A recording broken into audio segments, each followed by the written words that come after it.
जब हिंदी और उर्दू एक साथ मिले तो इमरान प्रतापगढ़ी जैसा एक शख्स होता है। दोस्तों अस्सलाम वालेकुम। उम्मीद करता हूं कि आप लोग खैरियत से होंगे इंशाल्लाह। मैं लेकर आया हूं फिर से इमरान प्रतापगढ़ी का वायरल वीडियो, जो अंजना ओम कश्यप ने इमरान प्रतापगढ़ी की बहुत ही निहायत ही तारीफ़ की है, जो कि हिंदी और उर्दू को मिलाकर इमरान प्रतापगढ़ी बनता है। ऐसे बोल इस वीडियो में है। इंशाल्लाह देखिए। अगर ये वीडियो आप लोगों को अच्छा लगे तो प्लीज़ कमेंट ज़रूर करना, लाइक करना और हमारे इस वीडियो को शेयर करना। तो चलो देखते हैं इमरान प्रतापगढ़ी का ये वायरल वीडियो इंशाल्लाह।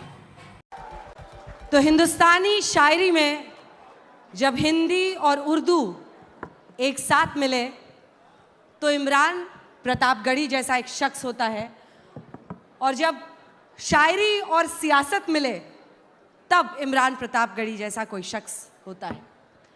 अच्छा, एक बात बताइए, आप लोगों ने आग और पानी को एक साथ देखा है? स्टेज पे देखिए, आग और पानी आपको एक साथ दिखाई देंगे। ये एक्चुअली फैसला नहीं कर पा रहे हैं कि आग कौन है और पानी कौन ये है। आप पर छोड़ते हैं। अंत में पूछेंगे कि कौन किसे आग मानता है, किसे पानी। लेकिन पहला प्रश्न यही है कि इमरान जी, अगर मैं सही हूं तो आपके पिता चाहते थे आप डॉक्टर बने। हाँ बिल्कुल, वो चाहते थे कि डॉक्टर बनूं, और जब मैं शायरी की राह पर निकला तो उन्हें लगा कि लड़का खराब हो गया। और देखिए, लिटरेचर में इन्होंने इलाहाबाद यूनिवर्सिटी से पढ़ाई की, शायरी को पेशा चुना और फिर अब सियासत का हिस्सा बन गए हैं। हाँ, तो मतलब कोई पेशा आप छोड़ेंगे किसी के लिए? कर क्या रहे जीवन में आप? पत्रकारिता की पढ़ाई की, लेकिन छोड़ दिया, पेशा नहीं बनाया उसको। करते तो वो भी अच्छा करते। हालांकि शायरी जब मैं कर रहा था तो सियासत को लेकर के शायरी हमेशा जो है वो एक अलग रुख रखती है और बहुत अच्छा नहीं मानती है। मैं तो जिन शायरों को सुन रहा था, बुद्धसेन शर्मा जी को, वो शेर लिख रहे थे कि दिए बुझाती आंधी को भड़काती है, दिए बुझाती शोलों को भड़काती है, आंधी को भी दुनियादारी आती है, यार सियासत की गलियों में मत जाना, नागन अपने बच्चों को खा जाती है। तो मैं तो ये शेर सुन रहा था, लेकिन फिर लगा कि जब एक ऐसा वक्त आया कि सब कुछ सियासत ही तय कर रही हो, कलम को भी सियासत ही तय कर रही हो कि कितना लिखना है, कितना बोलना है, जब पत्रकारों के नाम एक साथ जो है वो फ्रेम करके दुनिया के सामने रखे जा रहे हो कि कवर करने वाले लोगों के नाम ये हैं, उनका भी ज़ात, उनकी भी मजहब तय किया जा रहा हो, तो मुझे लगा कि नहीं, अब चलते हैं सियासत की दुनिया में, देखते हैं क्या कर सकते हैं। तो मुझे लगता है ठीक ही कर रहा हूँ यहाँ भी। तो अब शायर कितना बचा है और कितना सियासतदां हो गए हैं इमरान प्रतापगढ़ी? पूरा पूरा मैं कोशिश कर रहा हूँ कि शायर और सियासतदां कितना हो जाएं, उससे ज़्यादा ज़रूरी है कि मेरे अंदर का इंसान कितना बचा हुआ है, मैं उसको बचाने की पूरी कोशिश कर रहा हूँ। और संवेदना के स्तर पर मुझे लगता है कि मैं कभी तन्हाई में बैठता हूँ तो खुद से आंख मिलाता हूँ, तो मुझे लगता है कि यार ठीक है, अभी उतना ख़राब नहीं हुआ हूँ, और कोशिश करूँगा कि कभी उतना ख़राब ना हो, ये आवाम से भी वादा करता हूँ। जब तक शायर आईना में देखने के लायक रहे तब तक वो रहता है शायर, इसलिए आपके अंदर शायर तो जिंदा है। शायर समाज का आईना होता है। 33 रैलियां आपने की है महाराष्ट्र में। हाँ, 33 महाराष्ट्र में 33 प्रेस कॉन्फ्रेंसेस की, रोड शो किए, झारखंड में 11 रैलियां की। झारखंड 11 जी। और जाके बोलते कैसे हैं, कनेक्ट कैसे करते हैं लोगों से? मतलब एक शायर वहां खड़ा होता है या पॉलिटिशियन खड़ा होता है, कनेक्ट करना जनता से, ये हुनर क्या है? मैं इसलिए जिंदा हूं कि मैं बोल रहा हूं, दुनिया किसी गूंगे की कहानी नहीं लिखती। लोग मुझे सुनने आते हैं, देखने नहीं। फिल्म स्टार्स आते हैं किसी पॉलिटिकल प्रोग्राम में तो लोग उनको देखने आते हैं, उनके डायलॉग सुनना है उनको। मेरे साथ यह है कि जो आवाम आती है मुझे सुनने, वो लाई हुई भीड़ नहीं होती, आई हुई भीड़ होती है। तो मुझे कनेक्ट करने में कोई दिक्कत नहीं आती, मैं उससे बात करता हूँ और उसके मुद्दों पर बात करता हूँ, शायरी के लहजे में बात करता हूँ, तो उसे अच्छा लगता है, तो मुझे कोई दिक्कत नहीं आती कनेक्ट करने में, मुझे अच्छा लगता है। लहजा क्या होता है वो? शायराना। जैसे आप इनसे कनेक्ट करके दिखाइए, ये जो ऑडियंस है, कितने युवा हैं यहाँ पर जो अभी कॉलेज में पढ़ रहे हैं, और कितने लोग हैं जो शायर बनना चाहते हैं? बहुत कम। ये हाथ बढ़ने चाहिए, इस सेशन के अंत तक ये हाथ बढ़ने चाहिए। हाँ, बहुत कम तादाद है। इनसे कनेक्ट करने के लिए मुझे लगता है मुझे कुछ शायरी सुनाना चाहिए। मैं शायरी सुनाता हूँ। इंकलाब का नारा होगा, इंकलाब का नारा होगा, इंकलाब का नारा होगा, पहला नाम हमारा होगा, इंकलाब होगा, पहला नाम हमारा होगा, धरती के आंसू निकलेंगे, धरती के आंसू निकलेंगे, धरती के आंसू निकलेंगे, और समंदर खारा होगा, और समंदर खारा होगा। और आप आग और पानी का जिक्र कर रही थी तो इनके नाम एक शेर के दर्पण कितना प्यारा होगा, दर्पण कितना प्यारा होगा, दर्पण कितना प्यारा होगा,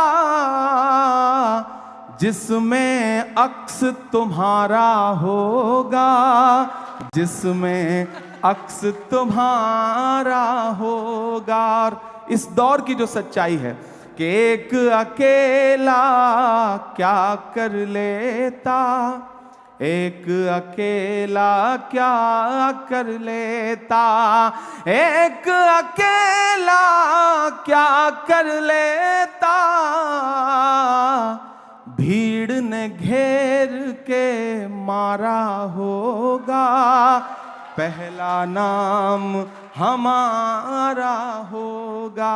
और सियासत में होकर भी हुक्मरानों के नाम ये शेर कि जब तारीख लिखी जाएगी, जब इतिहास लिखा जाएगा, जब तारीख लिखी जाएगी,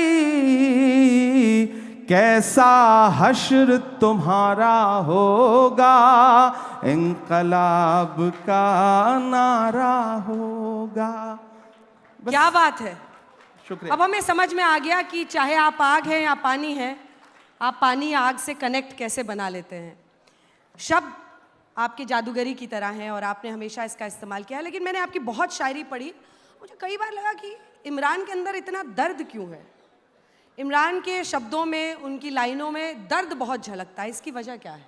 एक्चुअली जिस दौर में मैं बड़ा हो रहा था, मैं हिंदी साहित्य का विद्यार्थी रहा इलाहाबाद विश्वविद्यालय में, जिस दौर में मैं बड़ा हो रहा था, समाज की घटनाएं मुझ पर प्रभाव डाल रही थी, उस समय सिस्टम एक अलग तरीके से व्यवहार कर रहा था। और ख़ासतौर से मैं जिस समाज से आता हूँ, उस समाज के दर्द को ज़्यादा जल्दी महसूस करता हूँ क्योंकि मैं उसके बीच में रहता हूँ। मैंने उस भेदभाव को, उस सिस्टम के जुल्म सितम को करीब से देखा है। और शायर हूँ तो जाहिर सी बात है कि दर्द तो है दिल में। कोशिश करता हूँ, जुल्म के दौर की तारीख रकम करते हैं, इतना आसान नहीं ये काम जो हम करते हैं, काट देते हैं सदा हाथ हमारे जालिम, और हम फिर उन कटे हाथों को अलम करते हैं। तो हम कोशिश कर रहे थे कि उस दर्द को महसूस करें, और मीडिया जब उस दर्द को, उस जुल्म सितम को अपना हिस्सा नहीं बना रही थी, तो मेरी कोशिश थी कि मेरे पास जो प्लेटफॉर्म है, उस प्लेटफॉर्म का इस्तेमाल उस जुल्म सितम का को गाने के लिए करूं। और मुझे लगता है कि मैं कामयाब रहा बहुत हद तक, और मैंने अपनी बात दुनिया के सामने रखी। मत समझना कि मैं गीत गाता रहा, मैं तो जख्मों का मातम मनाता रहा, ये समझ करके जालिम पिघल जाएगा, मैं तरन्नुम में मातम मनाता रहा। तो मैं मातम मनाता था, लोग उसको सुनते थे, पसंद करते थे। क्या बात है। मैं जुल्म पर मातम मना रहा था, लोग सुनते गए, उसको पसंद कर। ये जुल्म हो किस पर रहा है? समाज में हाशिए पर मौजूद हर इंसान पर, वो हिंदू भी है, मुसलमान भी है, सिख भी है, ईसाई भी है, और सिस्टम कर रहा है, इसमें कोई दो राय नहीं, आज भी कर रहा है। और उससे एक बहुत लंबी लड़ाई लड़ने की ज़रूरत है। और सबसे बड़ी जिम्मेदारी है कलमकारों की। कलमकार जो है वो सत्ता का अस्थाई विपक्ष है। हमारी जिम्मेदारी है कि जब मैं शायर बन के बोलूं तो फिर हाकिम से आंख मिला के बात करनी है, वो कोई भी हो। वो हमारा अपना हाकिम क्यों ना हो, तब मैं उससे भी आंख मिला करके बात करके बोलूंगा। जब मैं 2010, 2011, 2012, 14 में शेर लिख रहा था, नज़में लिख रहा था, जो नज़्म मेरे इंट्रोडक्शन में उन्होंने सुनाई कि माँ हम भी तेरे बेटे हैं, वो मैंने 2011 में लिखी थी। मैंने मदरसे की नज़्म 2012 में लिखी। उसके बाद हालात जैसे जैसे बदलते गए, मैंने कोशिश की कि मैं अपने कलम के साथ इंसाफ करता रहूं। सिस्टम जुल्म करता है, इन दिनों थोड़ा बढ़ गया है, आप लोगों ने दिखाना कम कर दिया है, तो हमें और जोर से बावाज़े बुलंद बोलना पड़ता है। बस इतनी सी बात है। लेकिन चूंकि आपने ये चर्चा छेड़ी है, तो आप क्या दोहरा जीवन जी रहे हैं? क्या इमरान को, खुद एक शायर को, एक पार्टी का गुलाम बनना पड़ा ताकि उनकी आवाज मैग्नीफाई हो? कई शायर ऐसे हैं जो आज भी ये मानते हैं कि हमें पार्टी और सियासत से कुछ नहीं लेना देना, और उनकी कलम में क्या कम ताकत है। पहले तो आपके सवाल में जो शब्द है, आप आज तक में नौकरी कर रही हैं, तो आज तक की गुलाम थोड़े ही है। मैं एक पार्टी के साथ काम कर रहा हूं, हम किसी संस्थान के साथ काम करते हैं, संस्थान हमें सम्मान देता है, हम संस्थान की विचारधारा के साथ सहमत होते हैं, तब तक साथ चलते हैं। जिस दिन हमें लगेगा कि संस्थान हमारी विचारधारा से सहमत नहीं है, हमारी शर्तों को नहीं मान रहा है, उस दिन यह हो सकता है मेरा अपना जो उसूल है कि मैं पार्टी तो नहीं बदलूंगा, राजनीति छोड़ दूंगा। हमारी अपनी एक दुनिया है। क्या राजनीति में आना जरूरी हो गया था इमरान? बिल्कुल जरूरी हो गया। बहुत सारे शायर ऐसे हैं जो मानते हैं कि अपनी कलम को आजाद रखना किसी भी एक पार्टी की विचारधारा से उनकी पूरी जिंदगी का लक्ष्य होता है। नहीं, देखिए, आप जिस दौर में जी रहे हैं, इस दौर में अगर आप ये कह रहे हैं कि आप तटस्थ हैं, तो आप सबसे बड़ी सियासत कर रहे हैं। यह कहना कि मेरा सियासत से कोई लेना देना नहीं है, यह सबसे बड़ी सियासत है। जो भी ये कह रहा है वो सबसे बड़ी सियासत कर रहा है। वो अपने आप को सबका रखना चाहता है, और मेरा अपना मानना है कि या तो इधर खड़े हो जाओ या तो उधर खड़े हो जाओ। आज का दौर ऐसा है कि आप सिर्फ जुल्म को बुरा मत कहो, जालिम को बुरा मत कहो, जो अच्छा है उसका साथ भी दो। हम सिर्फ फेसबुक पर, ट्विटर पर, इंस्टा पे पोस्ट कर देते हैं, ये मामला हुआ, ये बड़ा गलत हुआ। जिसके साथ गलत हुआ उसके साथ खड़ा कौन होगा? अगर सारे लोग एक सोशल मीडिया पे पोस्ट करके अपनी जिम्मेदारी से अलग हट जाएंगे, तो मुझे लगता है कि साथ देने वालों की कमी आ गई। पहले होता था, बड़े बड़े प्रोटेस्ट होते थे, आंदोलन होते थे, हुकूमतें झुकती थीं। अब क्या है कि हमने फेसबुक पे एक पोस्ट लिख दिया, ट्विटर पे एक ट्वीट कर दिया, हमें लगता है हमने अपनी जिम्मेदारी पूरी कर ली। नहीं, हमें सड़क पर भी उनका साथ देना है। और अगर मैं संसद में भी गया हूं, तो मैंने सबसे पहले यूनिवर्सिटी के बच्चों की फीस वृद्धि के खिलाफ संसद में जो पहली स्पीच की, मैंने वो वहां पे की। मैं वहां पर हिंदू मुसलमान बन के नहीं गया, मैं वहां एक युवा बन के गया हूं, और मैं लगातार जिस पर भी जुल्म हो रहा है उसके खिलाफ बोल रहा हूं। एक पुरानी आपकी शायरी है जो लोग बहुत वायरल कर रहे हैं, उसकी 2 लाइनें आपको सुनाकर आगे बढ़ेंगे अगले सवाल पे। ये एक शायर का दावा है, कभी भी रद्द नहीं होगा, तेरे कद के बराबर अब किसी का कद नहीं होगा। इलाहाबाद वालों मेरी बात याद रखना, तुम कई सदियों तक कोई अतीक अहमद नहीं होगा। बड़ा पुराना सवाल है और बड़ी पुरानी कविता है ये। मैं इलाहाबाद विश्वविद्यालय में पढ़ रहा था, फ्री स्टाइल, मतलब गांव से आया था। वो शाहिद का एक शेर है कि जो भी मिलता है उसी को देखने लगता हूं मैं, क्या करूं मजबूरियां हैं, गांव से आया हूं मैं तेरे साहिल पे आया था कि देखूं तेरा ज़र्फ, ऐ समंदर किसने तुझसे कह दिया प्यासा हूं मैं। इलाहाबाद विश्वविद्यालय में आया पढ़ने के लिए, किसी धन्ना सेठ की औलाद नहीं था, राजनीतिक परिवार नहीं था, खानदान में कोई शायर नहीं था, तो मुझे तो मंच चाहिए थे। जो भी मंच मिलता था उस पर चढ़ता था, अपनी प्रतिभा दिखाता था, पेमेंट लेता था, घर जाता था। एक वक्त आने के बाद आपको समझ में आता है कि आपकी वैचारिकी क्या है, आपकी विचारधारा क्या है, आपको किन मुद्दों पे लड़ना है। अच्छा, कवि सम्मेलन और मंचों के एक उसूल है, आप मंच समझती हैं, यहाँ आने पे आपने 2-4 जुमले बोले, उसके बाद लोग कनेक्ट हुए ना, वरना लोग तो संगीत के असर में थे। तो हम जब मंच पे आते थे तो लोग मुख्य अतिथि के असर में हैं, तो हमने मुख्य अतिथि के लिए 4 पंक्तियां सुनाई, उसके बाद फिर वो सुनाया जो हमें सुनाना था। अच्छा, ये वही था। तो समा बांधना। हाँ, इसको समा बांधना ही कह सकते हैं।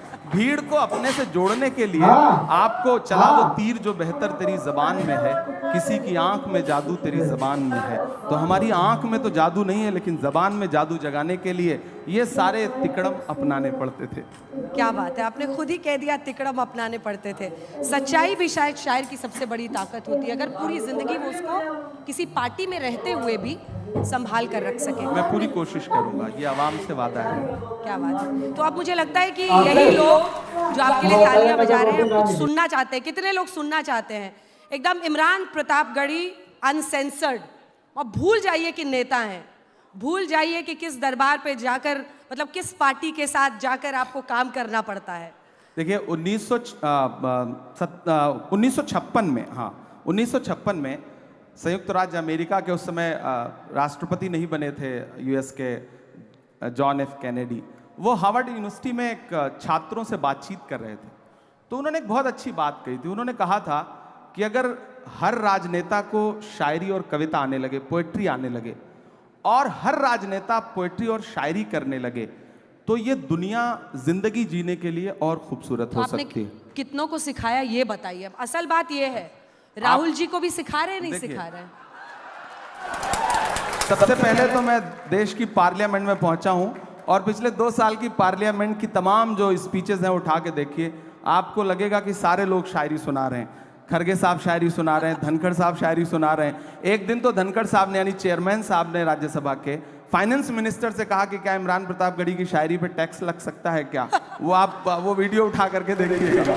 तो आप कोई भी शेर सुनाता जिसको मैंने शेर ना भी लिख के दिया हो, तो चेयरमैन साहब को ये लगता है कि मैंने ही लिख के दिया होगा। तो एक शायराना सा माहौल बना है, और मुझे लगता है कि ये अच्छी बात है, एक अच्छा माहौल बन रहा है। और ऐसा माहौल मुझे लगता है कि मोदी जी भी शायरी सुनाते हैं कभी कभी। सुषमा स्वराज जी थी तो बहुत अच्छे अच्छे अशार सुनाती थी। डॉक्टर मनमोहन सिंह साहब अच्छे अशार सुनाते थे। हाँ, लालू जी थे तो बहुत शानदार माहौल रहता था सदन का। आडवाणी जी ने भी कभी कभी शायरी सुनाई है। तो मुझे लग रहा है कि आने वाले दिनों में और कुछ लोग सुनाने लगेंगे। मैं तो कोशिश करूंगा कि राहुल जी भी सुनाने। अब आडवाणी जी का क्रेडिट मत लेने लगिएगा आप। हम किसी की क्रेडिट नहीं ले रहे हैं, उसकी क्रेडिट हम आपको दे रहे हैं। हम उनकी कुछ क्रेडिट सुनाइए। नहीं लेंगे। हाँ, मैं आपका हुक्म है। मैं सुन नहीं पाए बेजुबानी को, आप समझे नहीं कहानी को। सुन नहीं पाए बेजुबानी को, आप समझे नहीं कहानी को। ये जो आतिश परस्त फिरका है, आप आग और पानी की बात कर रही थी। ये जो आतिश परस्त फिरका है, बद्दुआ दे रहा है पानी को। आप समझे नहीं कहानी को, और ढूंढ लेती है। मैं दुबई के एक मुशायरे में था, तो वहाँ सारे आसपास पूरी एशिया के लोग सुनने आते हैं। उसमें पड़ोसी मुल्क के भी कुछ सामने बैठे हुए थे। तो मैंने कहा भाई, सरहद के इस पार का इमरान हो या सरहद के उस पार का। मैं एक शेर पढ़ रहा हूँ, आपको सच्चा लगेगा। कि ढूंढ लेती है हथकड़ी एक दिन, ढूंढ लेती है हथकड़ी एक दिन, ढूंढ लेती है हथकड़ी एक दिन। खेल समझो ना हक बयानी को, आप समझे नहीं कहानी को। और मेरी नई नस्लों, आपके नाम ये शेर कि आप चुपचाप जुल्म सहते हैं, आप चुपचाप जुल्म सहते हैं, आप चुपचाप जुल्म सहते हैं। क्या हुआ आपकी जवानी को, क्या हुआ आपकी जवानी को। बद्दुआ दे रहा है पानी को।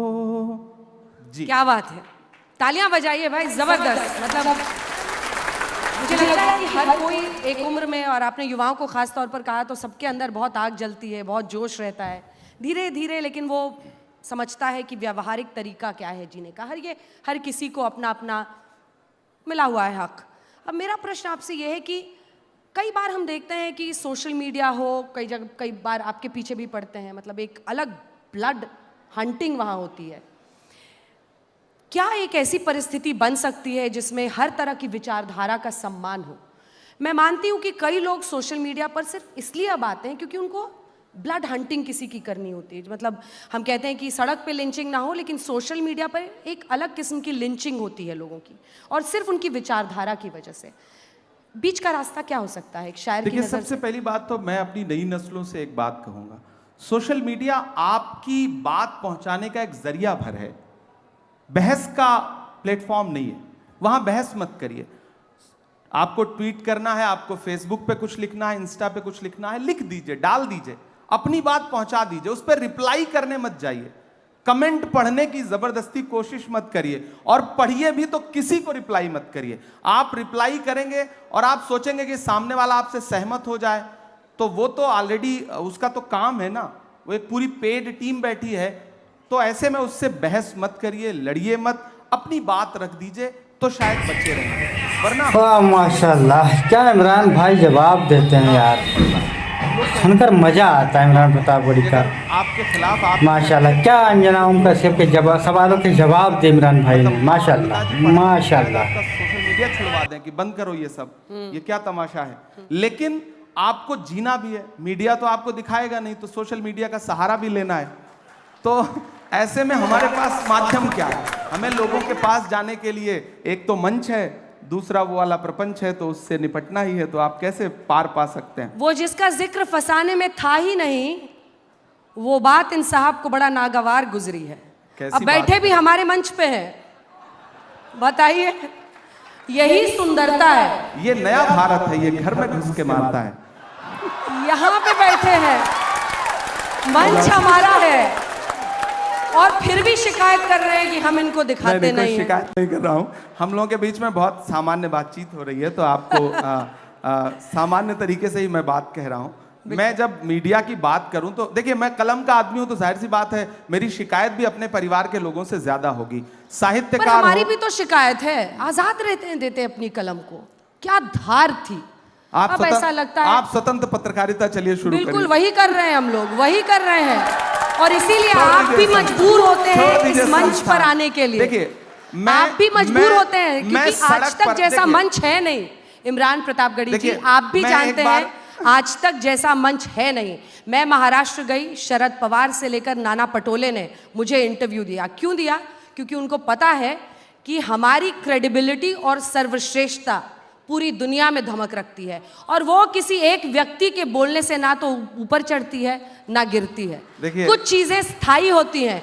तभी आप भी आए हैं, आपके कुछ प्रशंसक आगे की कतारों में बैठे हैं, वो भी इसीलिए आए हैं क्योंकि उनको पता है कि यहाँ पर इससे जो हम वीडियो एडिट कर करके डालेंगे वो वायरल होगा। अंजना जी देखिए, तुम्हारी बज़्म के बाहर भी एक दुनिया है, मेरे हुजूर बड़ा जुर्म है ये बेखबरी। आज तक बहुत अच्छा संस्थान है, मैं किसी एक संस्थान को क्रिटिसाइज नहीं कर रहा हूं। तो बाकियों का भड़ास यहाँ मत निकालिए। हम यहाँ अगर आए हैं ना, तो आपने हमें बुलाया है, हम तब आए हैं। बिल्कुल हमारे हम मेहमान हैं आप। हमने कितने खास बुलाया सांचों में आपको। ढल के आए हैं, कितने सांचों में ढल के आए हैं, ख्वाब की तरह पल के आए हैं। तुम सिफारिश से जहां पहुंचे हो, हम वहां खुद ही चल के आए हैं। तो हमें तो बुलाया गया, हमें तो बुलाया गया है। और मैं आने और बुलाने के इस बहस में नहीं पड़ना चाहता, लेकिन मैं एक बात ये कहना चाहता हूं कि नेता, एक सेकंड, आपने नेता, देखिए मैं बात पूरी कर लूं उसके बाद, मैं बात पूरी कर लूं उसके बाद। देखिए मैं आपको पूरा मौका दूंगा, मैं आपकी बात का जवाब भी दूंगा। सिफारिश पर मैं भी तो एक कविता सुनाऊंगी। मैं आपके लिए ना, आप सुनिए, नहीं मैं आपकी मैं कविता उस बाद में माटी का सुनूंगा। वृक्ष नहीं जिसको नदियों ने सींचा है, बंजर माटी में पलकर मैंने मृत्यु से जीवन खींचा है। वाह, याद रखिएगा, तो कविता पूरी हो वाले और गई। होंगे। अब मैं बात जो कह रहा था कि यहां बुलाने और आने का सवाल नहीं है। नेता और मीडिया दोनों एक दूसरे के पूरक हैं। आप हैं तो हम हैं, हम हैं तो आप हैं। बिना हमारे आपका भी वजूद नहीं है, और बिना आपके हमारा भी वजूद नहीं है। हम दोनों एक दूसरे की जरूरत हैं, तो हम दोनों एक दूसरे को उसी रूप में कबूल करें, हम आपस में लड़े नहीं। तो हमें बुलाया गया, तब हम आए। फिलहाल बिल्कुल आप आपकी हमारे कविता बहुत मेहमान अच्छी हैं, थी, सिर आंखों पर आपकी कविता बहुत अच्छी थी। लेकिन नो डाउट आज तक बहुत पर वैसे शानदार भी कर रहा है, हाँ। और ये कल तक बहुत शानदार करता रहेगा, मुझे पूरा विश्वास है। यही तो है कि आग भी जब प्रशंसा करने लगे या पानी, व्हाटएवर यू नहीं नहीं, मैं प्रशंसा करूंगा। पर आग और पानी के बीच में मैं समझौता आपकी- होना भी मैं नहीं आपकी चाहिए। पत्रकारिता की प्रशंसा करता हूँ, इसमें बहुत कोई बहुत दो राय नहीं। धन्यवाद। आप अच्छी पत्रकारिता करती बहुत हैं बहुत और हम सब युवा हुए हैं आपको देख देख करके, आपको सुन सुन करके। ये मेरे लिए बहुत खुशी की बात है कि मुझे देख देख कर आप जैसे लोग भाई जाहिर जवान सी हो बात गए, है, हम एक वक्त शायर में भी बने और फिर नेता भी बन गए। जब यूनिवर्सिटी में पढ़ रहे थे तो हमें मतलब कुछ चंद लोग हैं, चुनिंदा लोग हैं जिनकी पत्रकारिता Thank you so much. सुन रहे थे हम लोग, और हमें लगा कि पत्रकारिता की पढ़ाई करनी चाहिए, तो उसमें आपको क्रेडिट देता हूं मैं इस बात के लिए। बहुत बहुत अब राजनीति में आ गया, पार्लियामेंट में चला गया, लेकिन उम्र तो कम ही है ना। वजन बढ़ गया, राजनीतिक वजन कह रही हूं मैं।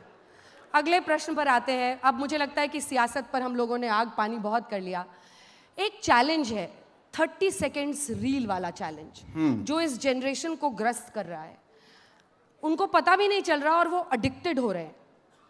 वॉशरूम जाते हैं तो, स्कूल जब जा रहे होते हैं तो क्लास में तो शायद मोबाइल ले लिया जाता है, फिर घर पहुंचते पहुंचते वो चैलेंज आप जैसे शायर कैसे उसको काउंटर करेंगे, और एआई का चैलेंज, दोनों पर आपकी राय क्या है? देखिए, मैं गांव से आया था, मुझे तो एक टाइम था कि जब ऑर्कुट का जमाना था, उस जमाने से सोशल मीडिया, मैंने कहा ना, अखबार में एक आपका नाम छप जाता था किसी कवि सम्मेलन मुशायरे की रिपोर्ट में, तो लगता था कि हमने दुनिया जीत ली। लेकिन एक वक्त के बाद समझ में आया कि वो पर्याप्त नहीं है। उसके बाद सोशल मीडिया का कैसे इस्तेमाल हो, इस पे काम शुरू किया। तो हम तो जो हैं, हमारे जैसे लोग जो हैं, वो अमीर इमाम का एक बहुत अच्छा शेर है कि आए हैं और शान से आए हुए हैं हम, आए हैं और शान से आए हुए हैं हम, मिट्टी में आसमान से आए हुए हैं हम, सीना महक रहा है तो हैरत है किस लिए, फूलों के खानदान से आए हुए हैं हम। तो दरअसल हम आए उसी दुनिया से, हमें तो सोशल मीडिया ने ही बनाया। सच बात यह है कि यूट्यूब पे वीडियोस वायरल हो गए, वरना तो एक कॉकस था शायरों का, कवियों का, वो आपको मंच कभी लेने ही नहीं दे रहे ज्यादा थे। डेमोक्रेटाइजेशन हुआ, लड़ाई ही अलग थी, हमारी तो लड़ाई ही अलग थी। हम किसी गुट का हिस्सा नहीं थे कवि सम्मेलन मुशायरों में। तो या तो दो शर्तें थी, या तो आप उनका बैग उठाइए या तो उनका गिलास उठाइए। हम दोनों से बचे हुए थे, तो उस बचत की वजह से सब दुश्मन थे। लेकिन ये तो भला हो सोशल मीडिया का कि आवाम तक पहुंची। फिर आयोजक पे इतना दबाव रहता था कि भाई इमरान प्रतापगढ़ी को बुलाओ, एक नया सा लड़का आया है, वो अच्छा पढ़ता है। तो उस दबाव की वजह से हम यहां तक पहुंचे, मैं तो मानता हूं। तो सोशल मीडिया का वो दबाव है, उसे प्यार से हैंडल करिए, उस पर अच्छी अच्छी चीजें लिखिए। 30 सेकंड, अब हमें तो पार्लियामेंट में 0 आवर 3 मिनट में बोलना पड़ता है, लंबा सा भाषण है 3 मिनट में पूरा करना है। तो अभी तो पार्टी की तरफ से, मैं तो बहुत युवा हूं, तो हमारे तमाम सीनियर्स राज्यसभा में है, तो टाइम ही नहीं मिलता पार्टी वाला। तो अब आपको अपनी प्रेजेंस भी दिखानी है, तो 3 मिनट में अपनी बात कैसे रखें, तो वो बिल्कुल 30 सेकंड वाला ही मामला है, वहां के लिए 3 मिनट। तो उसमें कोशिश करते हैं कि अपनी बात रख पाएं, और एडजस्ट कर लेता है इंसान धीरे धीरे। ये दौर भी खत्म हो जाएगा। ये जो नई पीढ़ी है ना, ये बहुत दिन तक किसी चीज को सर आंखों पे नहीं बिठा के रखती, ये उतार देगी बहुत जल्दी। रील वाला खुमार भी उतर जाएगा, मुझे पूरा यकीन है। क्या बात है। वो पीछे से कोई मुझे कह रहा है कि कुछ सुनना चाहते हैं वो लोग।